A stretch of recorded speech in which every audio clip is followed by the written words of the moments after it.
di permukaan, tidak lagi sembunyi-sembunyi bahwa ada para pendukung Gubernur Jawa Tengah itu Ganjar Pranowo sebagai yang juga kebetulan kader PDIP yang terkesan mulai menonjol untuk upaya dia dijadikan calon presiden di tahun 2024. Ya kalau melihat mengacu pada pemilihan presiden sebelumnya, ini tergolong sangat dini. Kenapa? 3 tahun lebih kan pemilu serentak ini kan masih lama di tahun 2024. Jadi kayaknya efek daripada dan mempergunakan secara masif beragam varian medsos ini menjadi pilpres dari sekarang, persiapan para calon presiden sekarang mulai terkesan ramai. Dan ada yang sisi lain saya lihat seolah-olah, dan saya salah menafsirkannya, bahwa terburu-burunya para pendukung ataupun simpatisan Ganjar Pranowo itu seperti ingin mendahului atau paling tidak menghempang upaya pencalonan kader PDIP yang lain yang kebetulan adalah Ketua DPR RI, kemudian kader PDIP dan putri biologis daripada Ketua Umum yaitu Ibu Mega. Terlepas dari Puan atau siapapun dari para kader PDIP itu sah-sah aja untuk membangun dirinya ataupun dalam tanda kutip memasarkan dirinya supaya dilirik ataupun dipinang menjadi calon presiden, terkhusus bagi partainya, partai PDIP sendiri.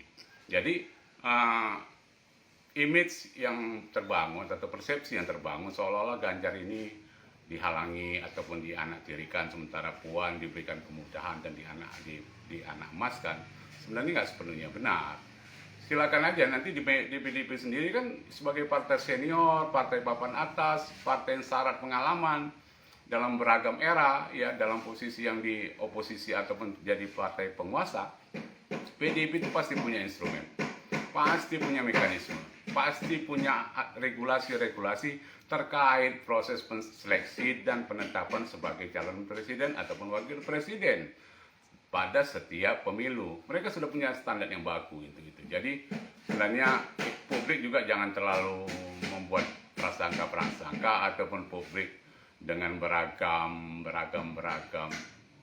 reaksi ataupun persepsinya bahwa PDIP itu ada upaya mengkooptasi ataupun memberikan privilege terkhusus bagi sosok-sosok ataupun figur-figur maupun personifikasi tertentu para kadernya. Itu tidak sepenuhnya benar.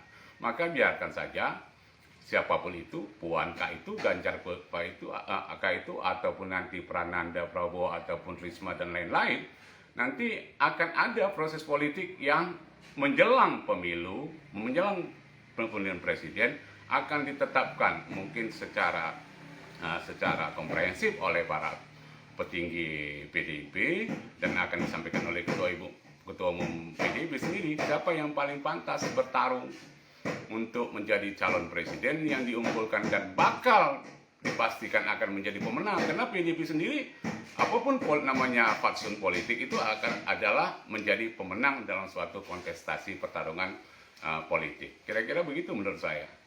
Oke, terima kasih Bang Bagindo. Ya, selamat sore pemirsa Sipoku TV.